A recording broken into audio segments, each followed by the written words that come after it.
Hi, good evening everybody, and welcome to the daily Rambam Shiur, 3 chapters per day, lesson 122. The halachos of Kilaayim, the chapters 9 and 10, and the first chapter of Hilchos Matnot Aniyim. It is very rarely to find a day where both the subject of the Rambam of the day and the subject of the Chumash Shiur of the same day coincide and covering the same topic. So today is one of those rarity where both in the Rambam lesson and the Chumash portion of the day they speaking about the same topic. And obviously the idea is the Kilaayim mixture of two types. There is a mixture of breeding animals, interbreeding of animals, which is called Kilaayim. The prohibition to plow and to work the field with different types of animals. Soon we're going to go into more specifics. And then there is another prohibition, the second topic that we will be covering, the mixture when it comes to clothes. The idea when we are dressed.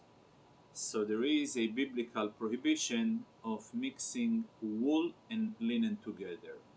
Though this particular mitzvah happened to be from the segment of Chukim, Chukim are those mitzvot which are not given to any explanation, yet throughout our history, great commentators like both the Rambam himself, not in the book of Mishnah Torah, but in the other book of Meir Nevuchim and Sefer Chinuch as well, provided interesting reasoning for both, for the prohibition of mixture of two animals, what we call interbreeding, and also the prohibition of shatnez, mixture of linen and wool together.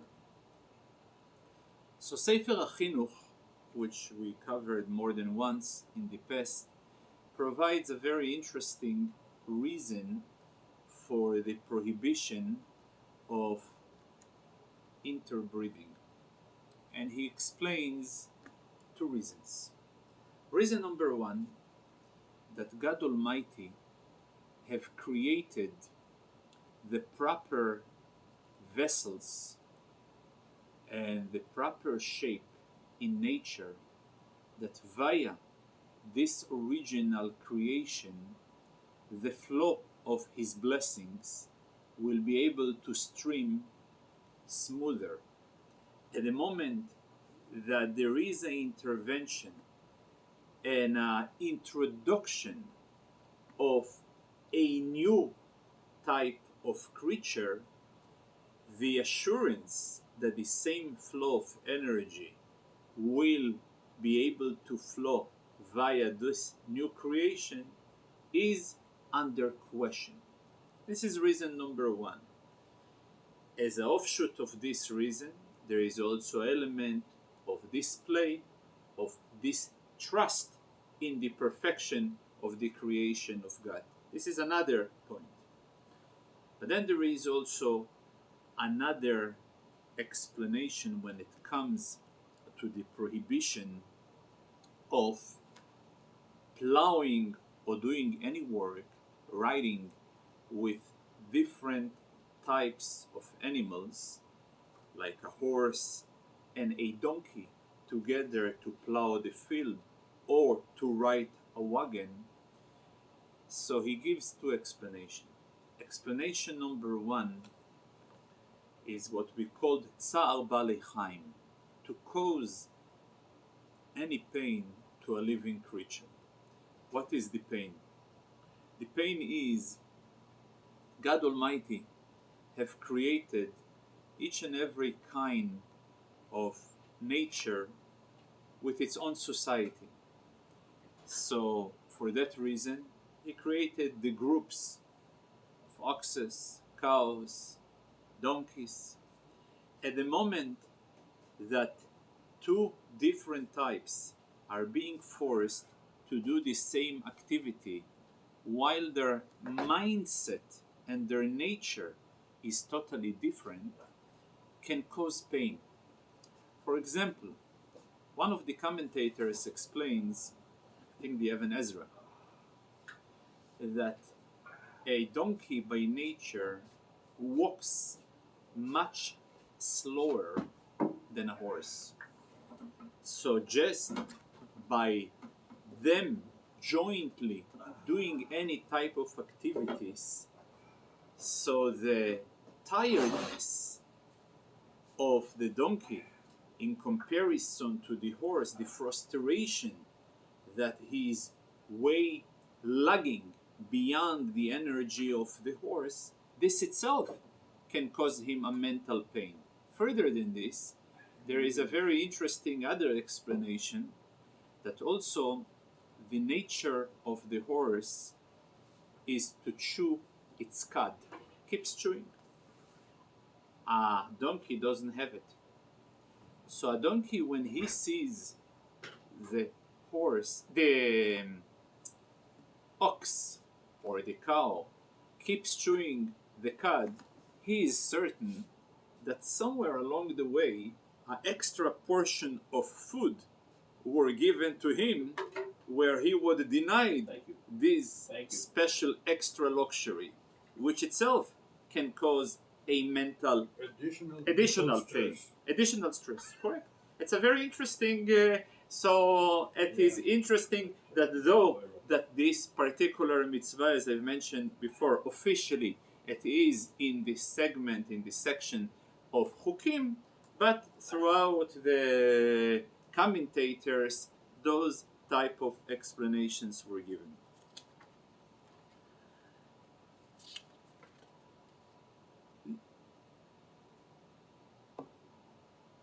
So biblically, this particular prohibition is of crossbreed, is in any type of a living creature with another living creature that not of its own type. Whether it is amongst kosher animal or non-kosher animal doesn't make a difference. However, the only way that biblically it is forbidden, when manually he is bringing together their genitalias organs and forcing them and interbreeding them. If, for example, he is causing indirectly for them to interbreed, biblically it is not forbidden. However, rabbinically it is restricted. What will be permitted, however, both, even rabbinically, to put them in the same barn. If they happen to be in the same barn and then they interbreed on their own and a child came out, this child will be okay to benefit from, and in case that the original parents of this born animal happen to be, both of them happen to be kosher types of animal, so their child will be permitted not only to benefit in the sense to sell and to benefit from the proceeds, but also to actually eat it, consume it after a proper shchita. It wouldn't be considered a bastard. It wouldn't be considered No. Yeah. There is also a very important permission in a case that there is two types of animal. One of them happen to be wild and the other one will be domesticated. As long as they are from the same type, there are no problem of interbreed them. There is only one exception when it is a duck, a domesticated duck versus a wild duck. Since they have some differences, will be the only exception where Kilaayim will be prohibited. In case we're talking over here about the next generation. For example, we know that a mule is basically a result of a donkey and a horse. A horse and a donkey together, they have as a result a mule. So the question, can I have, or am I allowed to interbreed a mole with a mole, a female mole with a male mole?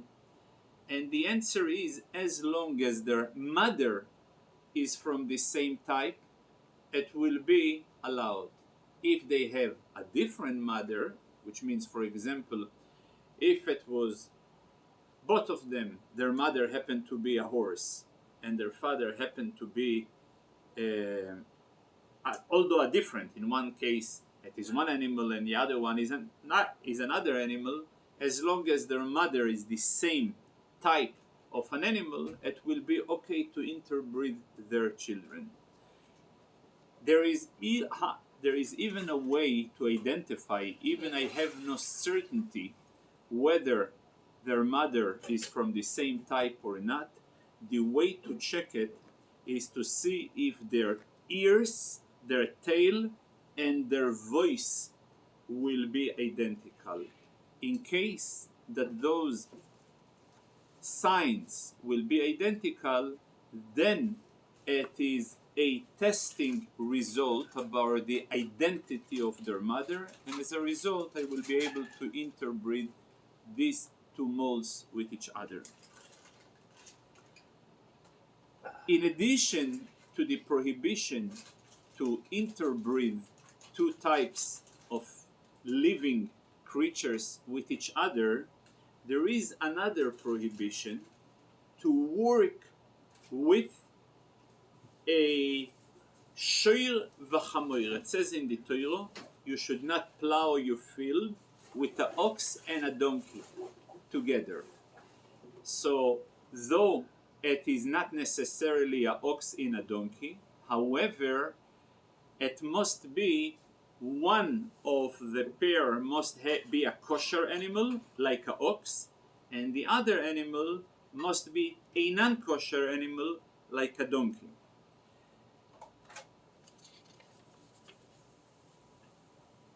It is forbidden not only to plow, but also to ride. If they are carrying a wagon where inside there is a person who is sitting, so whether the person who is sitting inside the wagon or whether the person who actually leads this pair, both of them will be violating a prohibition which is associated with Malchus.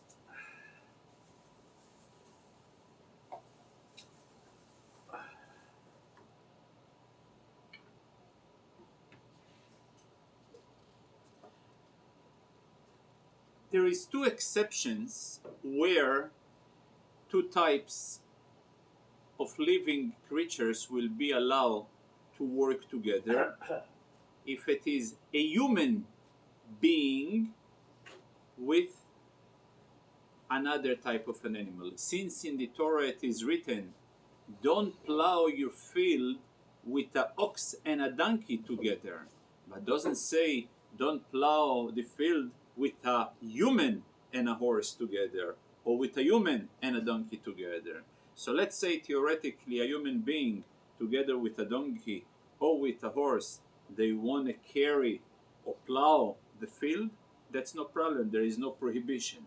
On the other hand, there is one situation where with a single animal, a person will still going to be violating the prohibition of not plowing the field in Kilaayim. And this is a specific case which is called an animal which were redeemed from Hekdesh as a result for him being disqualified as an offering. If, for example, an animal were given to the temple in order to take it as an offering. And later, as a result of a defect, that he lost a organ or any other form of damage, so it is disqualified as an offering. So this type of animal, he has a definition as a status, as a mixture. There is an element of holiness in him, and there is an element of mundaneness with him. That's something that is not holy. For that reason, though it will be a single animal and a person plows or rides with this animal, he will be violating the prohibition of loi sachroish, don't plow b'shoir v'chamoir yachdov, don't plow in the two types. Although, so we see sometimes can be two types of living, in this case a human being with a donkey or with a horse, they will not gonna be violating the issue of Yachdov, don't plow together. And sometimes with a single type of animal, which happens to be Psulei HaMukdoshin, he will be violating this prohibition. The second chapter of today's shiur deals with Kilei Begodim, the prohibition to mix different types of material in our garments. The specific prohibition is targeting only a mixture of linen and wool together. Though, as we said before, this particular prohibition is also of the segment of chukim. Chukim is those mitzvot that they have no reason were given to them. Nevertheless, amongst the commentators, there are some explanation why is it prohibited. There, Rambam himself in the Moira Nevuchim, in the book where he provides reasoning for the mitzvahs, he gives the explanation that the custom of the sorcerers, mechashfim, people who were involved in different form of paganism, so their official outfit used to be with garments that wool and linen were mixed together. So in order to display how we are keeping ourselves distant from them, for that reason we are prohibited to wear any form of garment where wool and linen are mixed together. There is, however, another explanation given one of the Meforshei HaTorah, the Cheskuni. He explains the opposite. Amongst the garments that the priests used to wear used to be an avnate, what we call a belt. And this particular belt was made of both, of wool and linen. And later on we will see a reference to this fact in the Rambam of today as well. So in order to make a point that there is only a unique privilege to the priests, to the Kohanim, that only they can have access to that particular material, and anybody else, he is considered to be a Zor, a foreigner, in comparison to the Kohanim. For that reason, to make a distinction between Kohanim and the rest of Klal Yisrael. So it's two explanations. Now, the biblical prohibition is only with wool of a sheep with linen. That's the only biblical prohibition.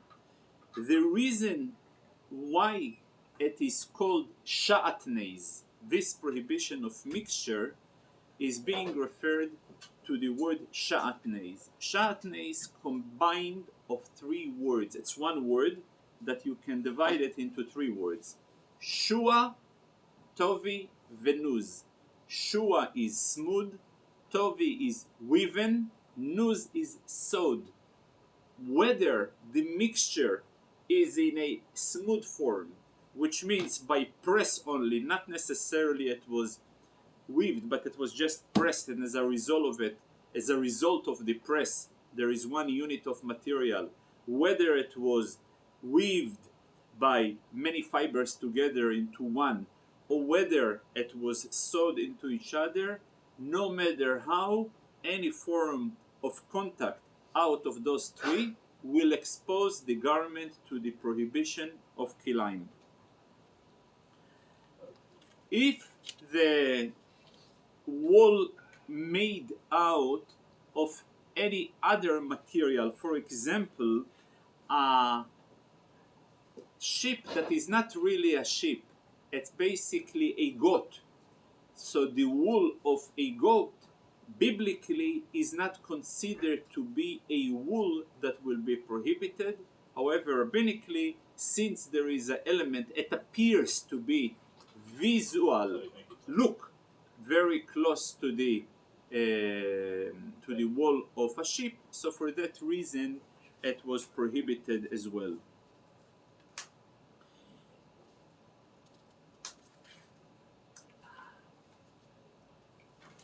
Not, as we said before, that not only there is a prohibition whether it is pressed, whether it was sewed, but even if it was tied. For example, you made a hole in a garment that is made out of linen, and you placed into this hole strings of wool, it will also going to be a prohibition of shatnez. What is the proof to it? Since the Torah gave a special permission, a special exemption in a case of a tzitzis, there is a permission. In fact, in our weekly parasha as well, in Parashas Kiteitze, the Torah tells you that in case when it comes to a tzitzis, it's okay to have wool strings in a linen garment. So obviously the Torah is not going to permit you something that is restricted only rabbinically.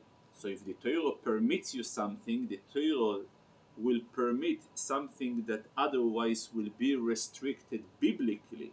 So from that reason, you know that also when it is only tied and not necessarily sewed, is also considered to be shatnez.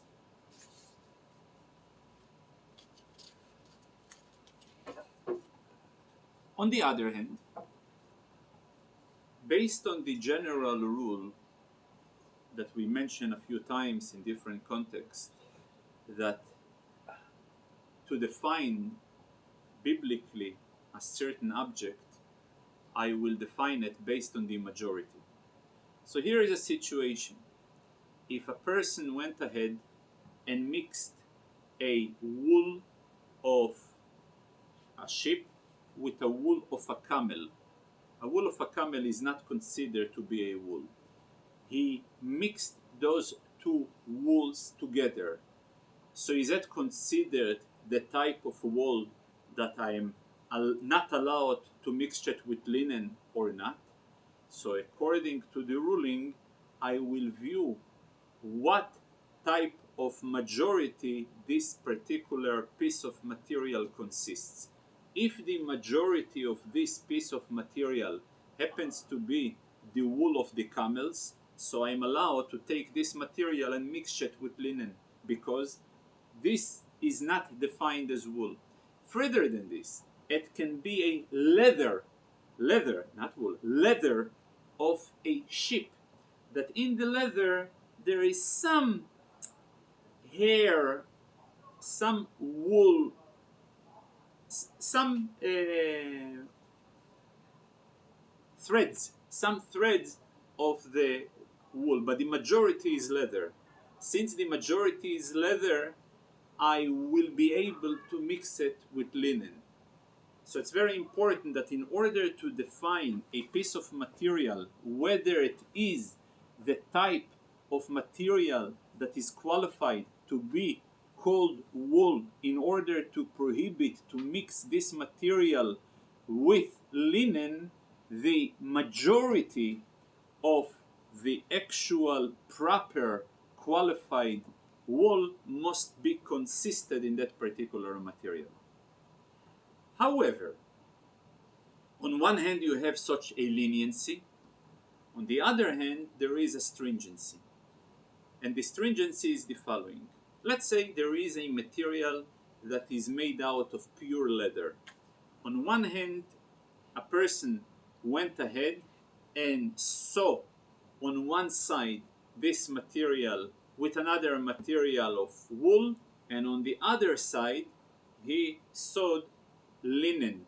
Though seemingly there is a distance between the linen and the wool, nevertheless, since they were sewn and at this point they became one material, they will be considered shatnez. So that's the two flips of the coins. On one hand, to begin with, in order to define a certain material, what is required is to determine what is the majority of fibers in this material or not.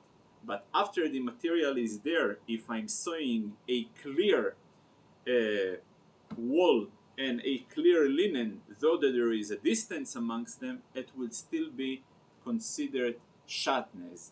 Because when it comes to shatnez, it's one of those things that there is no shiur. In many halachos we've learned, when it comes to food, there is a shiur of akezais, kabeitzo, v'sevesaga. So million shiurim we spoke about. When it comes to shatnez, there is no shiur. Even mashu, it is considered. Further, shatnez is even goes to such a point that when a person using a towel and the towel happens to be shatnez, it's a problem. When a person is using a curtain and the curtain is shatnez, it's a problem. There is a few exceptions where the Rambam gives when we're speaking about a shoe that the sole of the shoe doesn't have a heel. In such a case, seemingly in such a case, it will be permitted to have shatnez on the part of the shoe. The reason, because apparently the skin of our heels is so desensitized, so there is no really benefit from the shatnez. When it comes to a towel, a garment, or covering a blanket or anything, there is a direct, clear benefit and sensation from the actual shatnez, where this particular shoe doesn't have such a sensation. This is like one exception. There is another exception that we are allowed to use for tachrichim. If a person after 120 dies, so the tachrichim, the garments that he will be buried with, are permitted to be from shatnez. The way to check if a certain, in case I don't know, I found over here a garment and I doubt whether it is shatnez or not, one of the ways to do it is to paint the garment. When you're painting, so apparently the difference, if it is indeed mixed between linen and wool, it will appear to be different colors. Although you're painting them in the same colors, different visions. It will appear as different visions.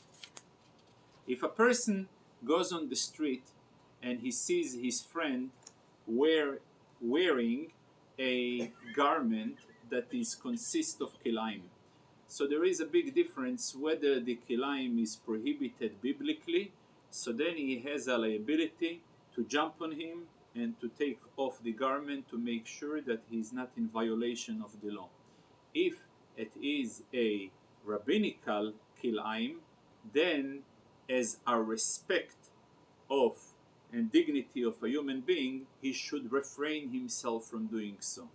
Because Godel Koved Habriois, when it comes to the dignity of human being, so it is being respected as long as it is a prohibition that is not written outright in the Torah. But if it is a prohibition that is written outright of the Torah, the consideration of a dignity of another human being is being removed.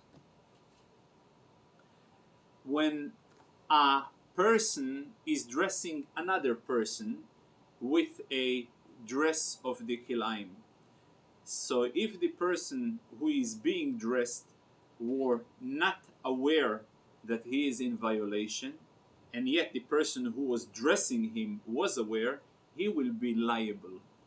He will be liable and subject to Malchus. If, however, the person who was dressed, he was aware, so the person that was dressed will be the one who's subject to Malchus, and the person who were putting the dress on him, all he will be is in violation of Velifnei Ivoir Loisitem Mirshil. Don't put in front of the blind a stumbling block, which is, since it's called a lavshe bichlolus, it is a prohibition that consists of many things. There is no subjugation to Malchus in such a case. The third chapter of today starts a new topic, which is called Hilchois Matnois Aniyim, the rules of providing gifts to the poor.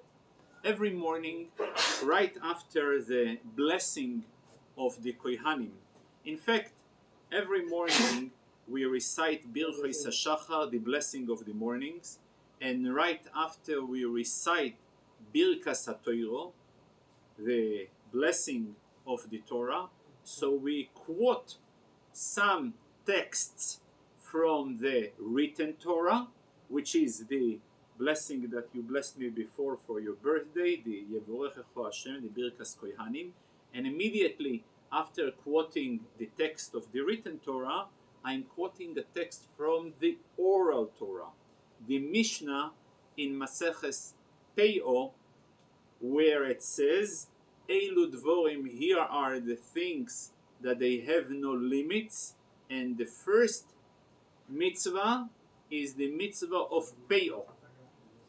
Pe'o is an edge.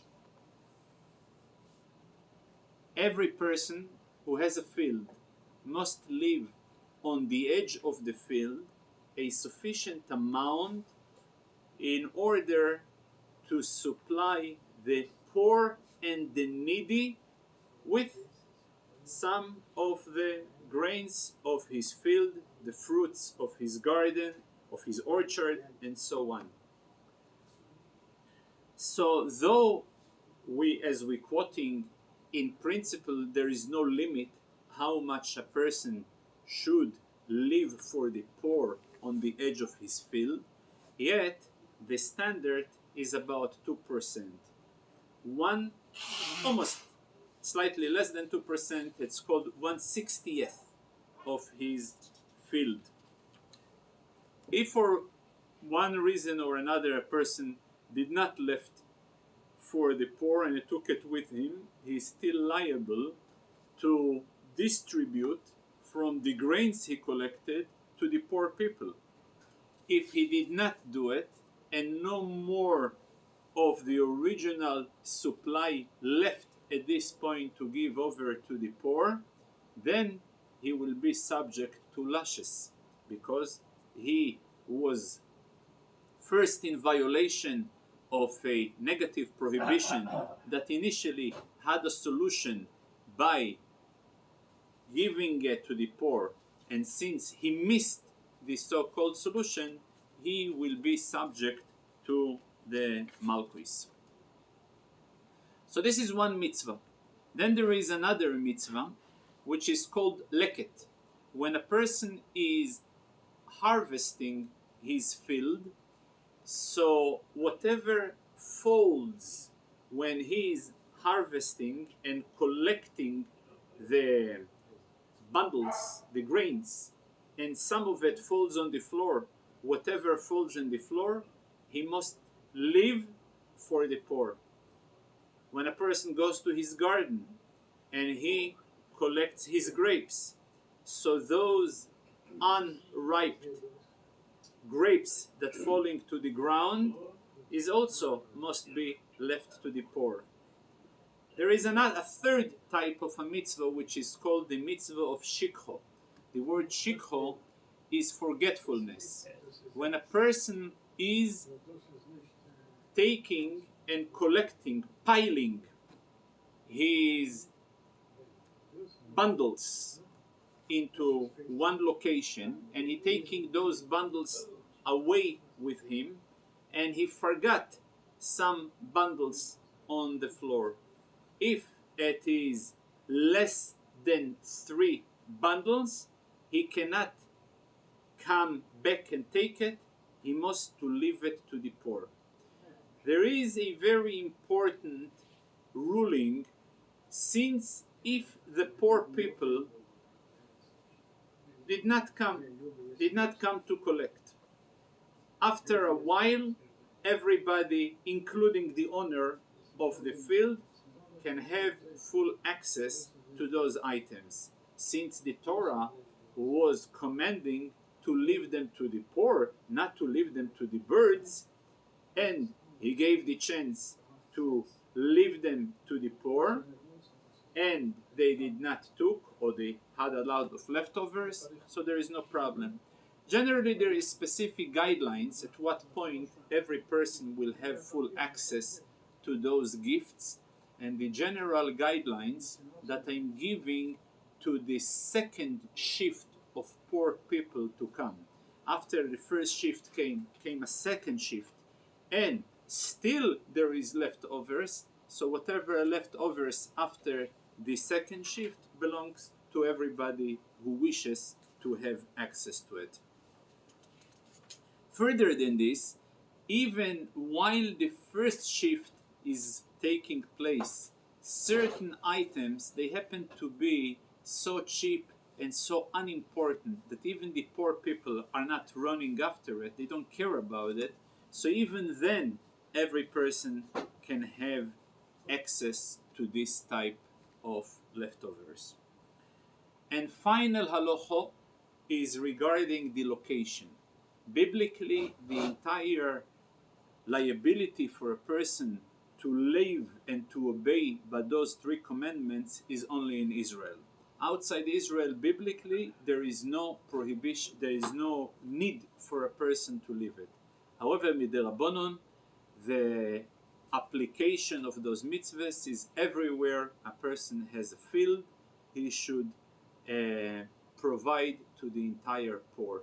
Although, in reality, it should be given to the poor men and to the convert, the Jewish one, nevertheless, mipnei darkei shalom, as path of peace, regardless of faith, regardless of religion, it will be open to anybody.